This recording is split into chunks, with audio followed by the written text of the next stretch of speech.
Looks like I'm moving in, back in the doghouse again.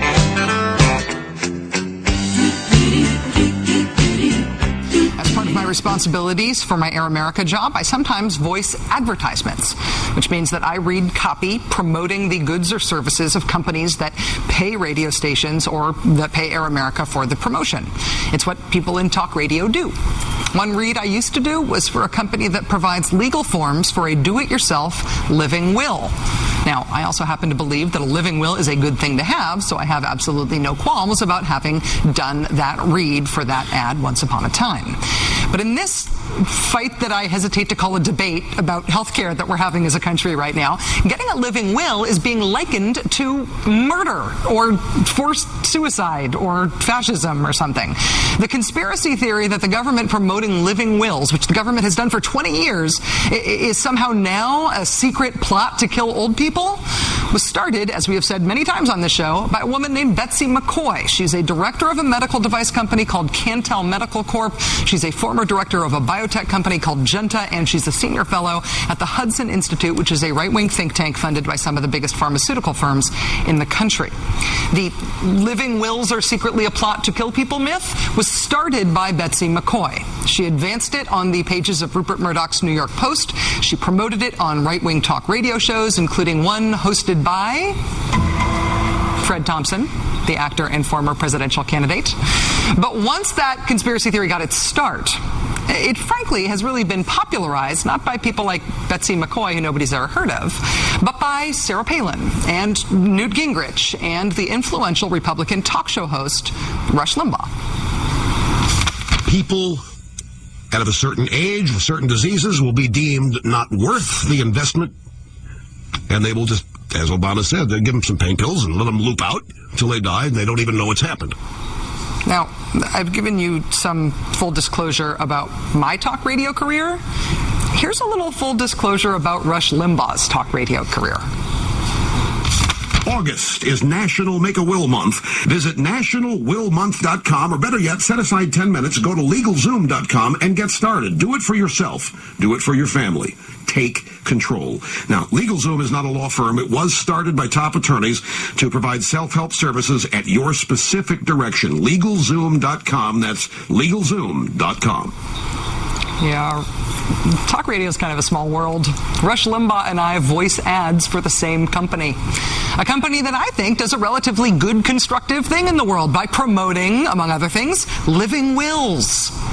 Mr. Limbaugh, on the other hand, has been railing on his talk radio show all month about how he thinks that promoting living wills is secretly a plot to... What did he say again? Let them loop out until they die. Yes, according to Mr. Limbaugh, living wills are a secret plot by the government to kill you, to let you loop out till you die. I don't know what looping out means, but it sounds bad. What does this all mean? It means that either Rush Limbaugh doesn't really believe the healthcare reform and living wills are a secret plot to kill old people conspiracy, or he does believe it, but for a few pesos, he will tell you to look into it because it's not that bad an idea.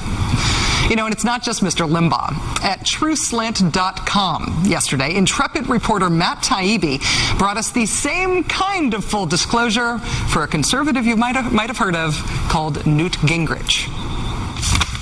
You're asking us to trust the government. Now, I'm not talking about the Obama administration. I'm talking about the government. You're asking us to decide that we believe that the government is to be trusted. We know people who said routinely, well, you're going to have to make decisions. You're going to have to decide. Communal standards, historically, is a very dangerous concept. It's not in the bill.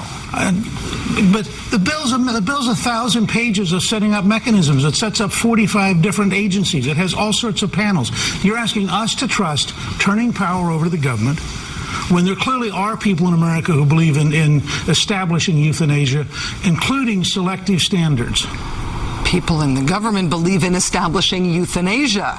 You're asking us to trust the government about asking us to make the decisions? Of course people are concerned. This is very dangerous. Mr. Gingrich has been as enthusiastic as any figure on the right in claiming that healthcare reform and its provision to promote people making living wills should be viewed as a secret plot to kill old people. Just a few weeks ago, Mr. Gingrich, however, was all for it, praising exactly the same kind of end-of-life counseling plan in the pages of the Washington Post that he now demonizes. On July 2nd, he said in the Post, quote, "More than 20% of all Medicare spending occurs in the last 2 months of life. Gunderson Lutheran Health System in La Crosse, Wisconsin, has developed a successful end-of-life best practice that includes community-wide advanced care planning, where 90% of patients have advance directives." That's a living will. The Gunderson approach empowers patients and families to control and direct their care. Gunderson delivers care at a 30% lower rate than the national average. If Gunderson's approach was used to care for the approximately 4.5 million Medicare beneficiaries who die every year, Medicare could save more than $33 billion a year. So Newt Gingrich not only says advance directives, living wills are a great empowering thing for patients and their families to control and direct care, he thinks that everyone on Medicare should get them too. You know what? That's exactly what was proposed in the House Health Reform Bill, which Newt Gingrich then denounced as a secret plot to euthanize everyone. Can I give you just one more here? The person who has probably done more than anyone, other than Betsy McCoy, who made it up in the first place, to promote this idea of living wills as a secret plot to kill you, is former half-term Alaska Governor Sarah Palin. She has now released a second statement on her Facebook page. This one has footnotes, and it's denouncing the living wills provision of the House health care bill, and she denounces it once again as a death panel. I regret that it is also time for some full disclosure about Sarah Palin on this issue. In order to do that, the Rachel Maddow Show is now not quite proud to present Governor Sarah Palin's declaration of April 16th, 2008 as Healthcare Decisions Day in Alaska, as read by Rod Blagojevich, because that's who we pay to read stuff.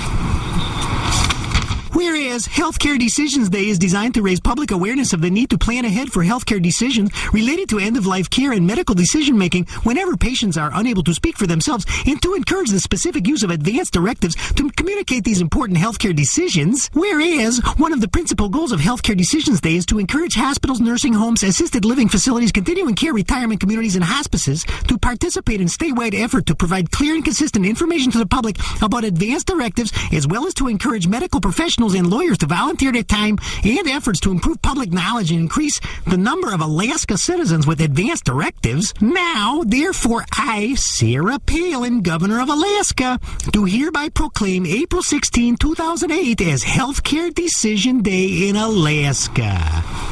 As read by our Rod Blagojevich impersonator. So how exactly do we get from advanced directives, living wills, getting their very own celebratory day proclaimed in Alaska by Sarah Palin? How do we get from there to Sarah Palin condemning living wills as death panels?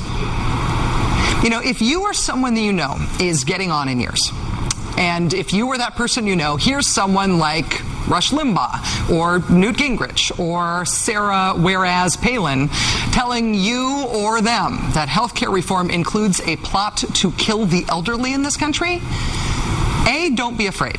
And B, know their record. And know this.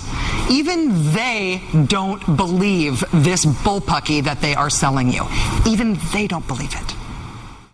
And I knew that I was back in the doghouse again, sleeping with my flea-covered friend.